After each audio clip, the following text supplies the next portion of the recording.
சண்டி மண்டலத்தில் சக்தியின் பக்தராக தேவிதாசர் என்று ஒருவர் இருந்தார்.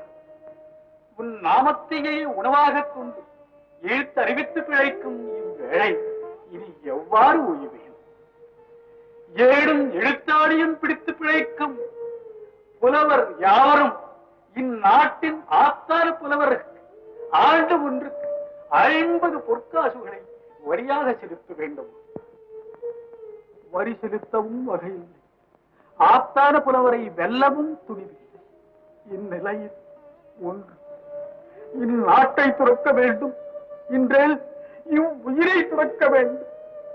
இதில் எது உனது விருப்பமோ நீயே எனக்கு உணர்த்த வேண்டும். தாயே, நீயே எனக்கு உணர்த்த வேண்டும். மீனாட்சி அம்மையே, நீயே கதி, நீயே கதி.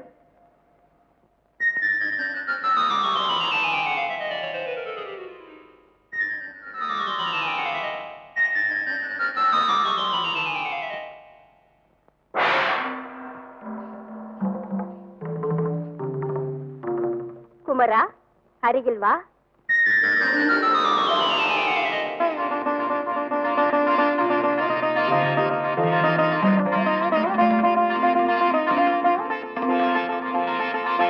என்ன தாயே? குமரா, நீ சென்று தேவிதாசனின் குருகுலத்தில் சேர்ந்து பாண்டிய மன்னனின் ஆஸ்தான புலவனான திக்வஜன கோலாகலன் என்னும் கொடியவனின் அகம்பாவத்தை அடக்கி தேவிதாசனின் தமிழ் புலமையை ஓங்கச் செய்து திருவருள் புரிந்து திரும்புவாயாக. அவ்வாறே அண்ணி.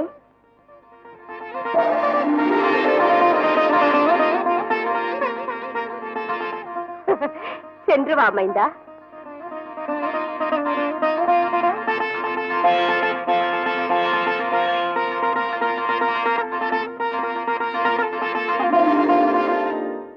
உங்கள் அனைவருக்கும் நல்வழியை கற்றுக் கொடுத்து இப்படி செய் அப்படி செய்யன அறிவுரை வழங்குபவள் அன்னை.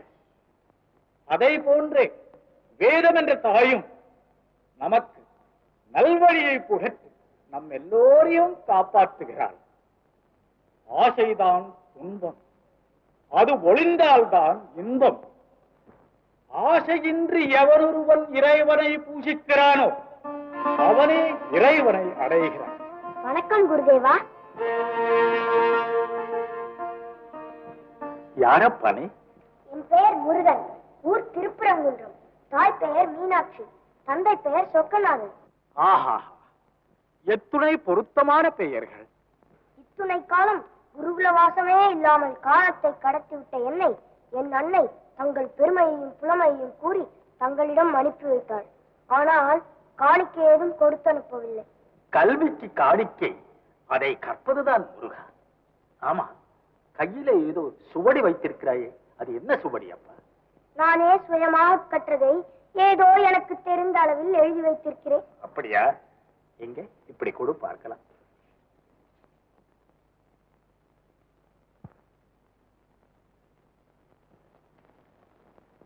படை நடுங்க வைக்கும் பாம்பை படமெடுத்து ஆட வைக்கும் பாம்பாட்டி, யானையை அடக்கி வளர்க்கும் யானைப்பாகன், தாங்க முடியாத வரியை விதித்து குடிமக்களை வாட்டும் அரசன், இவர்கள் அனைவரும் தானாகவே அழிபவர்கள். ஆஹா, அற்புதம், அமோகம். முருகா, நீ எனக்கு மாணவனாக இருக்க நான் கொடுத்து வைத்திருக்க வேண்டும். நன்றி குருதேவா. அனைத்தும் தேவியின் அருள். அமர் முருகா, அமர். இன்று முதல் நீதான் இந்த குருகுலத்தின் தலைமை மாணவன். குருதேவா, பூஜைக்கு யாவும் சித்தம் செய்து விட்டேன். நல்லது முருகா, நீ சுயமாக கற்றுணர்ந்த பாடத்தை மற்ற மாணவர்களுக்கும் சொல்லிக் கொடு. அப்படியே குரு. நான் தேவியின் பூஜையை முடித்துக் கொண்டு வந்து விடுகிறேன். ஓம் சக்தி.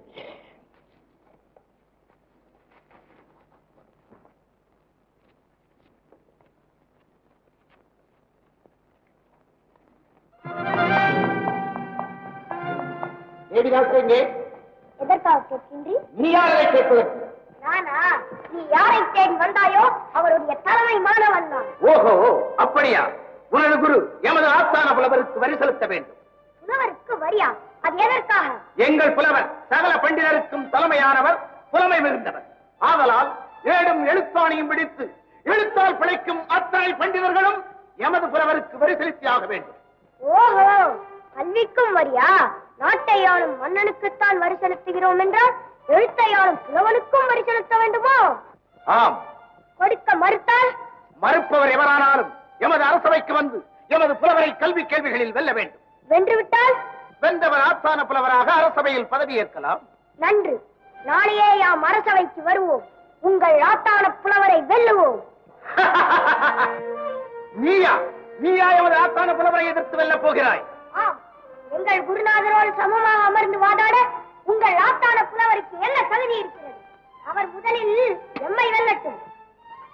முருகா, ஆஸ்தான புலவரை அவமதிக்காது. அது அரசையே அவமதித்தது போலாகும். குருதேவா, தாங்கள் வணங்கும் தேவி மீதானே என்னை தடுக்காது. இனி நீ செல்லலாம். மீண்டும் சந்திப்பு நாளை அரசவையில்.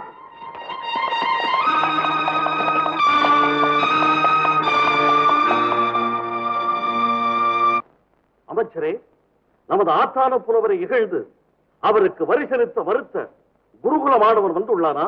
அரசே, இதோ இங்கிருக்கிறேன். சுண்டு விரல் உரலாக மாறி வந்திருக்கிறது. உரல் எப்படியாக மாறப்போகிறதோ பொறுத்திருந்து பார்ப்போம்.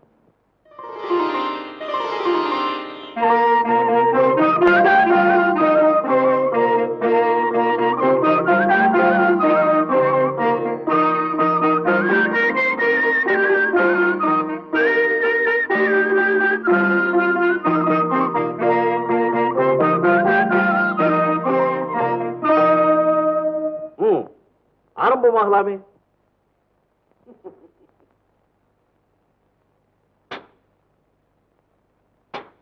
சிறுவனே, நீ அரிச்சுவடியை வாசித்திருக்கிறாயா அல்லது பார்த்தாவது இருக்கிறாயா? உனக்கு எழுத்து கூட்ட தெரியுமா?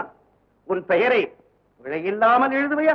ஓய் முதியவரே, உமக்கு தெரியாததை எமக்கும் தெரியாதென நினையாது. சிறுவன் பெரியவன் என்ற பேதத்துக்கே இங்கு இடமில்லை. புலமை அறிவை பொறுத்தது, வயதை பொறுத்ததல்ல. உம்மால் முடிந்தால் கேள்வி கணைகளை தொடுத்து எம்மை வீழ்த்துங்கள். இன்றேன் இங்கிருந்து ஓடுங்கள்.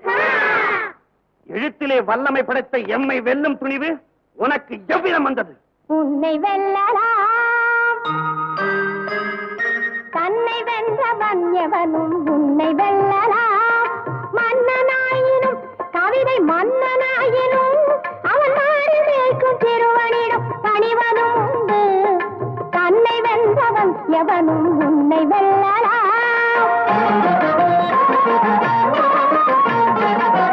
எழுத்து என்பது உனக்கு எவன் கொடுத்தது? அறிவு என்பது உனக்கு யார் கொடுத்தது? எழுத்து என்பது உனக்கு எவன் கொடுத்தது? அறிவு என்பது உனக்கு யார் கொடுத்தது? கல்வியால வளர்ந்தவர் ஞானமும் உண்டு, ஈசன் கருணையால பிறந்தவர் கவிதையும் உண்டு. தன்னை வென்றவன் எவனும் உன்னை வெல்லலாம்.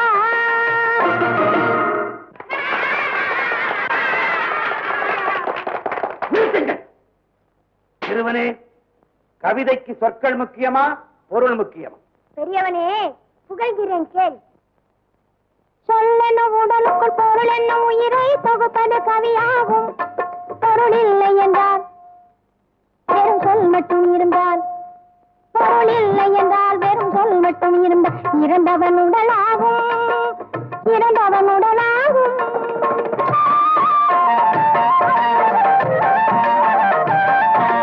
கை கண்ட சித்து கல்லிலும் கூட கடவுளை செய்கின்றான். அந்த கலைஞர் எங்கதவர் கடவுளை கூட கல்லான் இருக்கின்றான். கல்லன கிடப்பது சொல்லாகும், அதில் கடவுளை வடிப்பது பொருளாகும். சொல்லும் பொருளும் இணைந்து வந்தால் சுவையுள்ள கவிதை உருவாகும், சுவையுள்ள கவிதை உருவாகும். சொல்லெனும் உடலுக்குள் பொருள் என்னும் உயிரை தொகுப்பது கவியாகும். பொருள் இல்லை என்றால் பெரும் சொல் மட்டும் இருந்தால் இறந்தவன் உடலாகும், இறந்தவன் உடலாகும். சிறு பயலே, இறைவன் படைப்பில் ஒருவன் ஏழையாகவும் மற்றொருவன் பணக்காரனாகவும் படைக்கப்படுவது ஏன்? பெரிய பயலே, நவிழ்கிறேன் கேள். பூமியை படைத்தவன் இறைவன், அதில் வேலியை போட்டவன் மனிதன். பூமியை படைத்தவன் இறைவன், அதில் வேலியை போட்டவன் மனிதன். வளத்தை படைத்தான் இறைவன், அதை குவித்துக் கொண்டான் ஒரு மனிதன். இது ஆதிக்கக்காரர்கள் வழியா, இதில் ஆண்டவன் மீதினில் பழியா. இது ஆதிக்கக்காரர்கள் வழியா, இதில் ஆண்டவன் மீதினில் பழியா. பூமியை படைத்தவன் இறைவன்.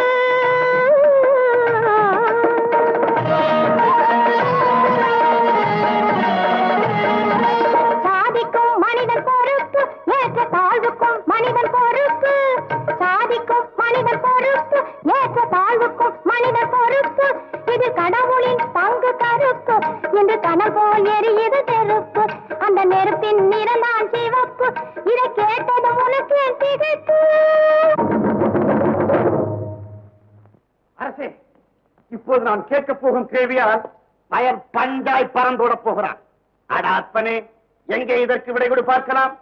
கலியுகத்தின் முடிவே எப்போது என்று உன்னால் கூற முடியுமா? அட சொற்பனே, சொல்கிறேன் கேள். அறிவுடைய மனிதர்களும் அகந்தை எனும் பேரேறி ஆதிக்கம் செய்யும் நேரம். அன்புடைய நங்கையரும் அகமுடைய நாயகனை அடிமை போல் எண்ணும் நேரம். கரையுடைய நெஞ்சினரும் திறனுடைய கவிஞர்களை தாரா உடைக்கும் நேரம்.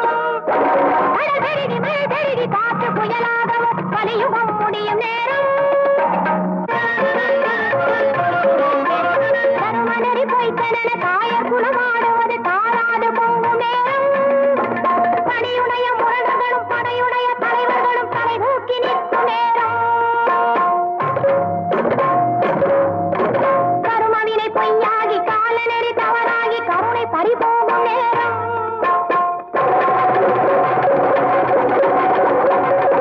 கண்ணன் அவன் சொன்னபடி கண்ணெதிரி வந்துவிடும் கலியுகம் முடியும் நேரம். கலியுகம் முடியும் நேரம்.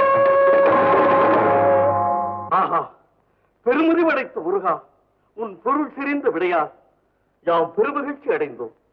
இனி நீ விரும்பும் கேள்வி கணைகளை எமது ஆச்சார புலவர் மீது தொடுக்கலாம். அவ்வாறே அரசே.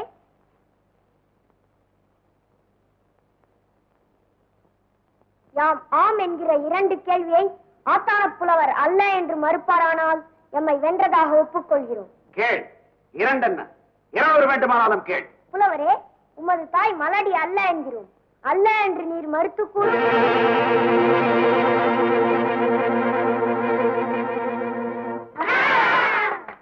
இரண்டாவது கேள்வி, நமது அரசர் புண்ணியவான் என்கிறோம். முடிந்தால் அல்ல என்று கூறும். அநீதி, அக்கிரமம், புலமைக்கு புறம்பான கேள்விகள். அமைதி, அமைதி.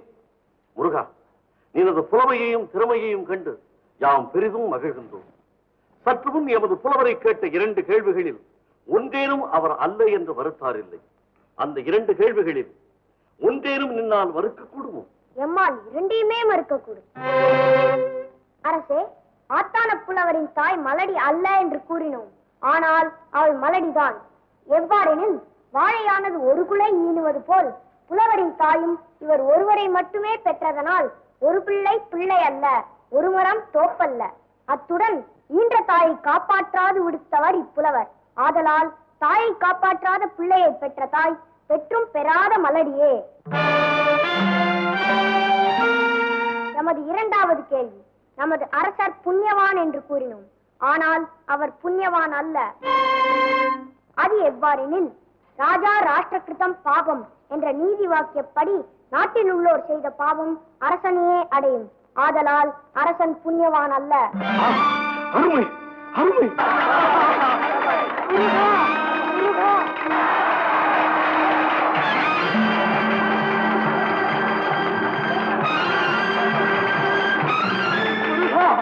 நீ யாரப்பா? நீ யாரு? கற்க வந்தவனா, கற்று தர வந்தவனா? அன்று அந்த முருகன் சுட்ட பழமா சுடாத பழமா என்று கேட்டு அவ்வையை திணறெடுத்து விட்டான். இன்று நீயோ எவரும் கேட்காத கேள்விகளை கேட்டு எவரும் சொல்லாத பதிலை சொல்லிவிட்டாய். கல்விக்கு வரியிட்டு அறிவுக்கு அணை போட்டு அடாது செய்த பண்டிதருக்கு மட்டுமல்ல, அவனுக்கே பாடம் புகட்டி விட்டாயேப்பா. அறிவின் சுடரே, புலமையின் வித்தே, சீடனாக வந்து எனக்கு குருவாகிவிட்ட தமிழ் தாயின் தவச் செல்வமே, என் தெய்வமே. முருகா!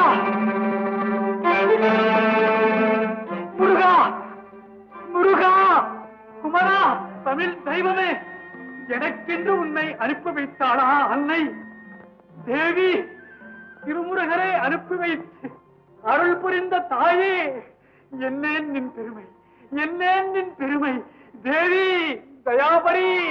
தேவிதாச பெருமானே, அரணுக்கு உபதேசித்த திருக்குமரனையே சீடராக கொண்ட அருந்தவ புலவரே, தேவியின் அருள் பெற்ற சீலரே, வரிவிதித்த குற்றத்தை மன்னித்து அடியேனை ஆட்கொண்டு அருள்பாலிக்க வேண்டுகிறேன். அரசே,